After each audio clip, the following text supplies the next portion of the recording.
Magandang araw sa inyong lahat.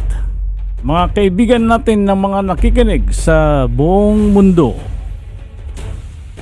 Mga kaibigan natin, mga kababayan natin, mga OFW. Muling sama sa inyo ang programang Tambuli ng Bayan. Ito ang inyong lingkod, Ronnie Estrada.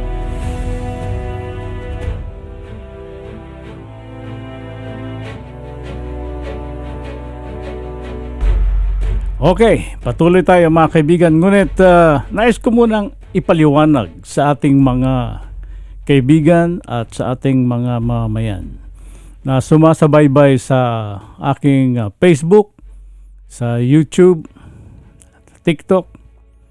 Ang programang Tambuli ng Bayan ho, mga kaibigan, ay tagasiwalat ng mga katiwalaan at mga kabutihan ng ating mga kababayan sa gobyerno man o sa pribado.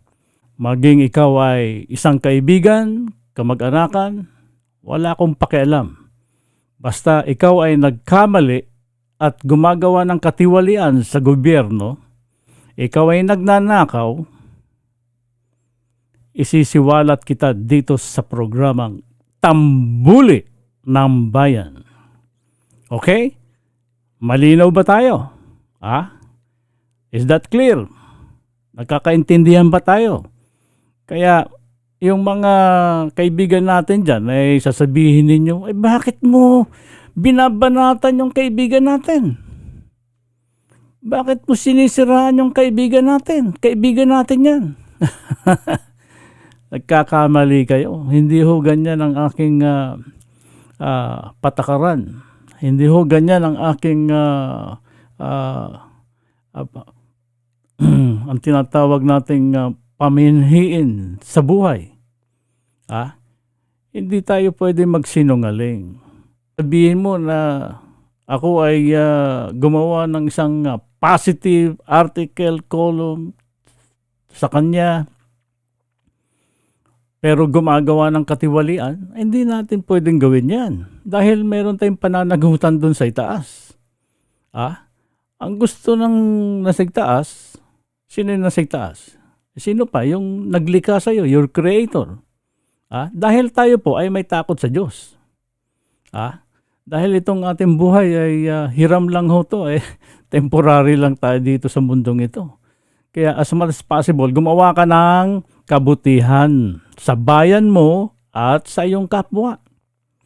Kaya kung sasabihin nyo sa akin na bakit ko tinitira, bakit ko binabanatan yung ating kaibigan, dahil po gumagawa ng mali. Mali na nga yung ginagawa. Gusto mo pagtakpan pa natin para bumangon ka lang sa kanya, makasipsip ka, para makahingi ka ng kontrata sa gobyerno. Hindi ko naman sinasabing gago ka. Pero dapat, para tumino yan tao na yan, isiwalat mo ang kanyang pagkakamali. Nang sa ganon, malaman niya na mali pala itong ginagawa namin. Mali pala itong ginagawa ko. Kung ikukonsente mo yung kanyang ginagawa na pagnanakaw, sa hindi pagbabayad ng buwis, anong klaseng tao ka? Ibig mo sabihin, gusto mo lang bumango sa kanya? Makasipsip ka? Kaya itong ating mga kaibigan minsan naliligaw ng landas gusto lang makadikit, makasipsip, at makapag-retrato, photo ops, at maipakita sa Facebook, kaibigan niya pala si ang malakas pala ito. Hanga ako sa'yo, mare. Ang galing mo pala, mare. Kaibigan mo pala si ganon. Si Presidente, si Vice Presidente, si First Lady, si Senador, si Congressman, si buwakan ng inang mayor. Kaya, pinabalaan ko kayo, mga kaibigan ko. Tayo po ay dapat gumawa ng tuwid. Dahil tayo po ay may pananagutan sa itaas. Dahil ang gusto niya, I am the truth. I am the life. I am the way. No one can come to the Father except through me. Ayan ang binitawang salita. Nino? Ni Jesus Christ. Ang tanong ko ngayon, kung pagtakpan mo lahat ng kasinungalingan, pagtakpan mo lahat ng kanyang katiwalaan, maililigtas ka ba niya? Maisasalbar ka ba niya? Hindi. Kay Jesus Christ, sigurado maliligtas tayo. Pero yung kakampihan mo yung demonyo, ay wala na. Sa panibagong buhay mo dito sa mundo, ay baka, alam mo naman, makapangyarihan ng Panginoon.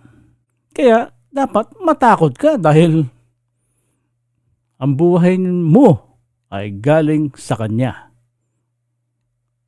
Naintindihan mo ba? Okay.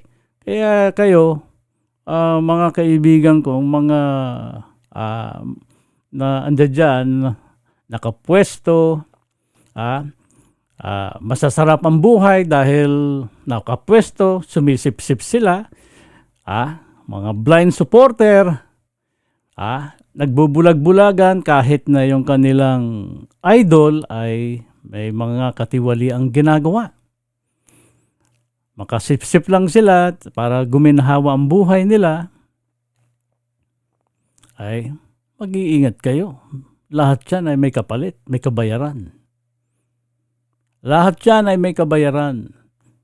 Masarap ang buhay mo sa ngayon.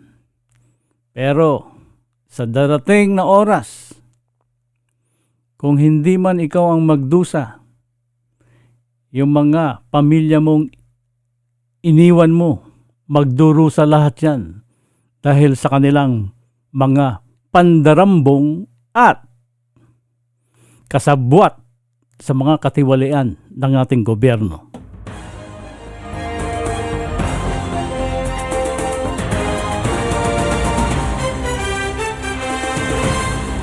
Bueno, patuloy po tayo mga kaibigan at sa paksang ito nais po nating talakayin ang pinaplanong pag-amyenda ng saligang batas na naman ng Pilipinas. Ano ang dahilan?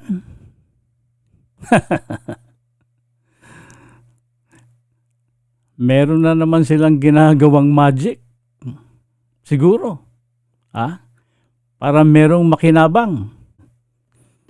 Nais kong ibigay sa inyo para ipaliwanag itong pag-aamyenda ng batas. Ito ay dating Undersecretary ng Finance, mga kaibigan, na inalis, tinanggal. Siya po ay inalis ng Malacanang dahil ay sinisiwalat niya yung mga pagbibigay ng tamang impormasyon kung ano nangyayari sa ating policy ng Department of Finance. Ito po siya. Dr. Cielo Magno is a former Undersecretary of Department of Finance. She oversees the Fiscal Policy and Monitoring Group, which is responsible for recommending fiscal policies. Siya ang nagre-rekomenda kung anong dapat na paraan o policy na upang gumanda ang ekonomiya. Si Dr. Cielo po ay bumalik na ngayon sa University of the Philippines. Sa dati niyang, siya po ay isang nagtuturo doon at member din siya ng committee ng isang departamento sa University of the Philippines.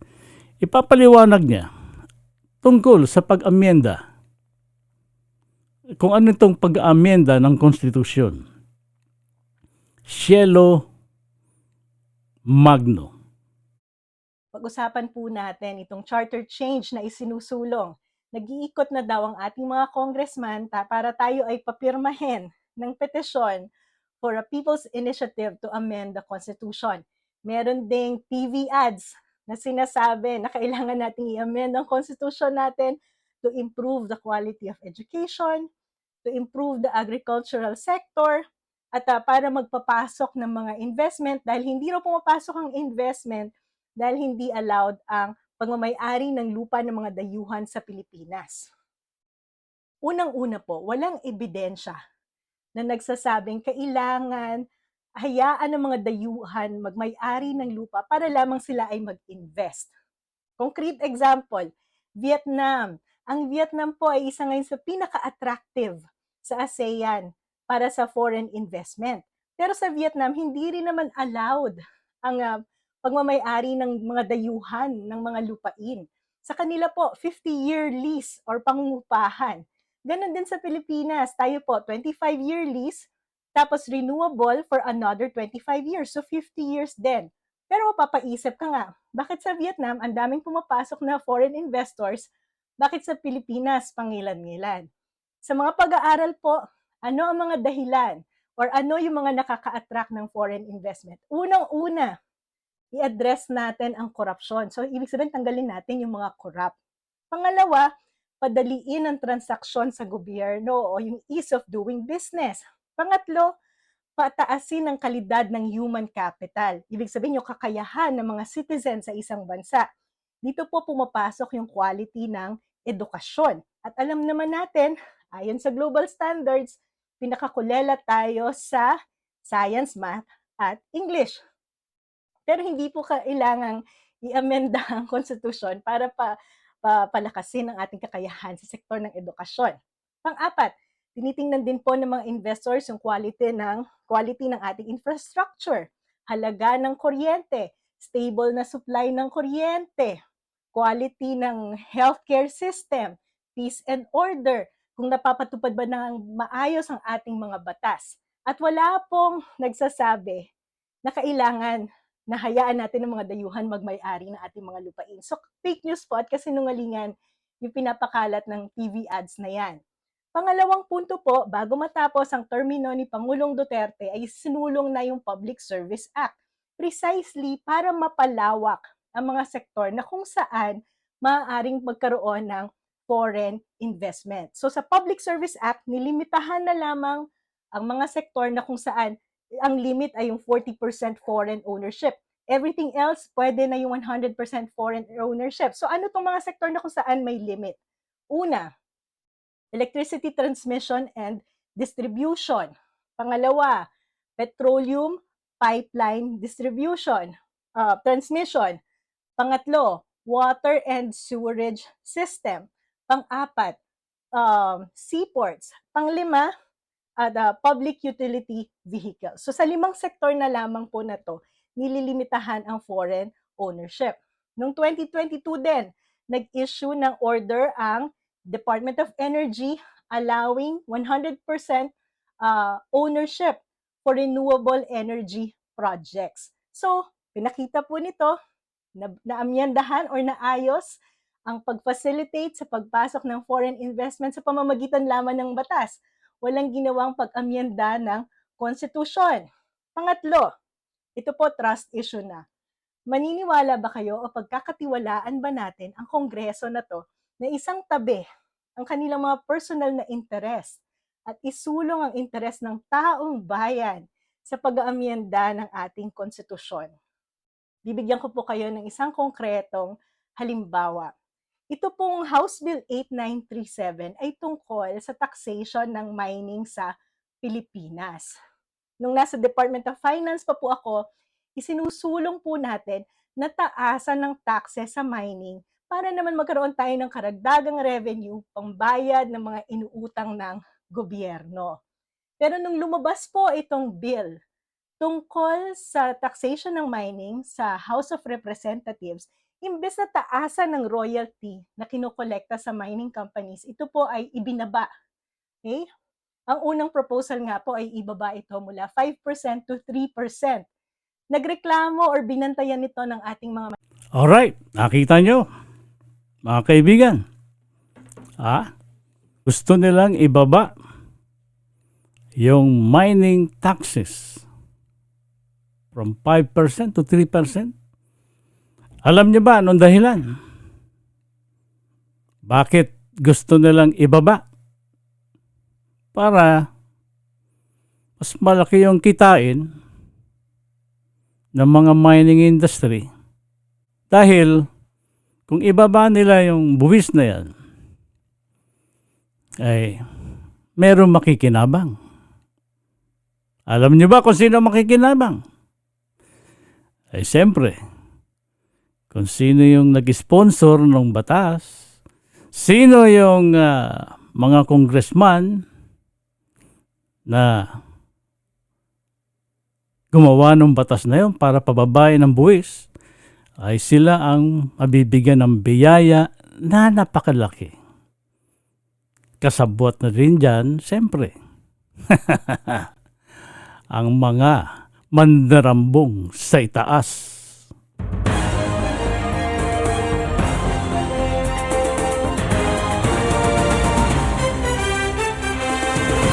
Alright, patuloy po tayo mga kaibigan, pero sa porsyong ito, nais ko munang batiin ang mga nagdiwang ng kanilang karawan itong Enero.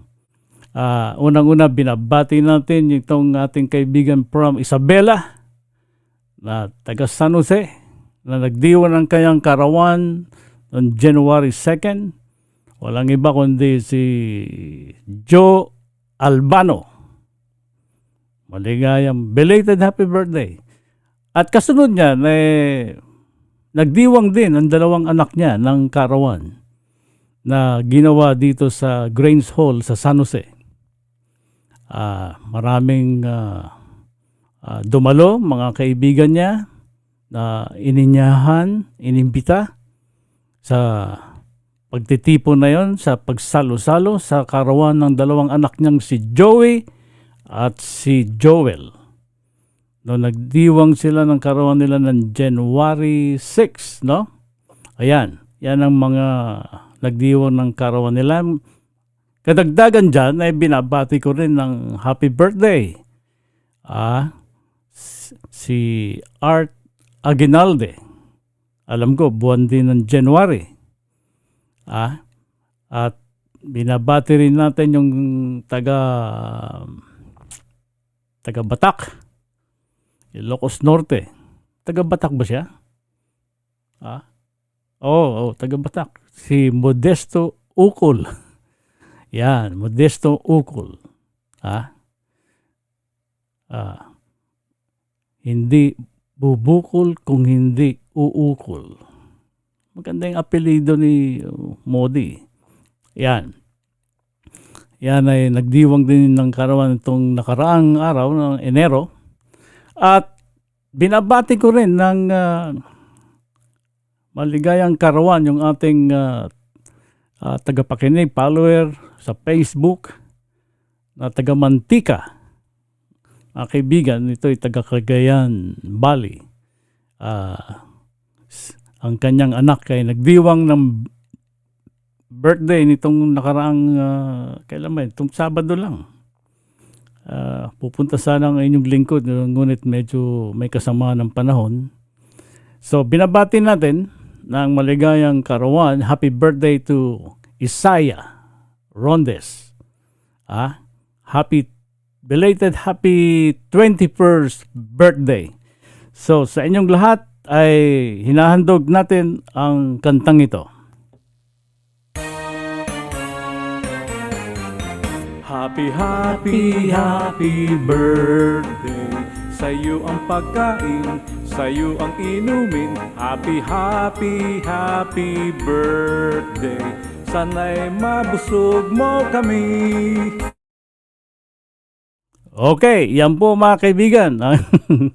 Happy birthday song sa mga nagdiwang ng mga kanilang kaarawan itong Enero. Kung meron pa diyang ibang, meron akong nakalimutan, binabati ko lahat ng mga nagdiriwang ng kanilang kaarawan itong Enero.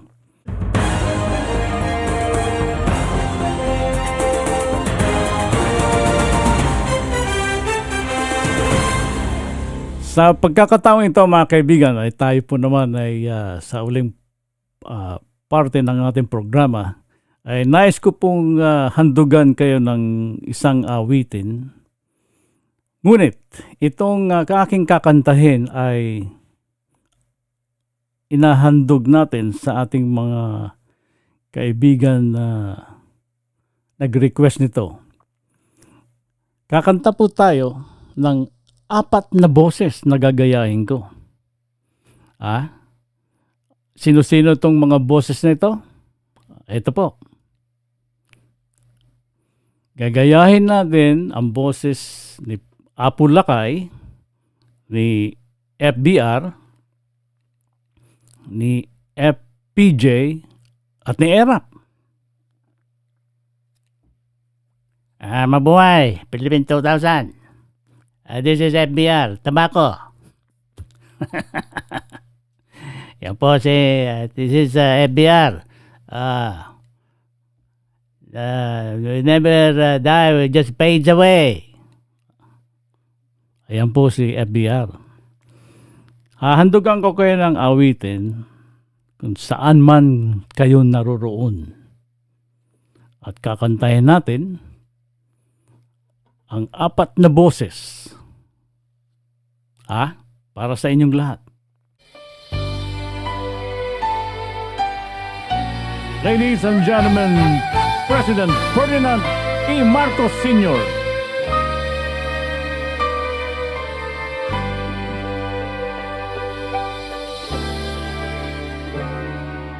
Saan ka man naroroon, sinta, pag-ibig kong wagas ang iyong madarama. Joseph Estrada. Kailan pa man sa iyong dilimon, pusong uhaw sa iyong pag-irong. Fidel Ramos. Saan ka man naroroon, sinta, pangarap ko'y ikaw, pagkat mahal kita. Ronnie po, FPJ. Saan mo sa habang panahon, ala kita. Saan ka man naroroon.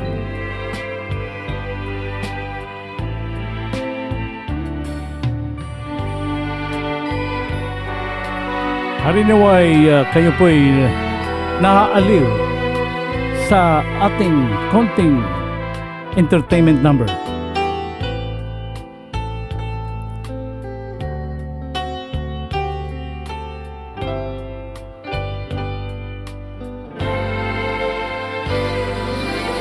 Asahan mo sa habang panahon, ala kita. Saan ka man naroroon,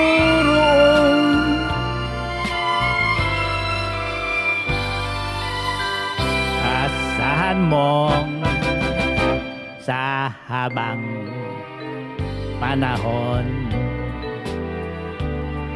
Ala-ala kita. Saan ka man naroroon. Mabuhay! Mabuhay Philippine 2000! This is FBR. Thank you for watching. Thank you, Tambuli.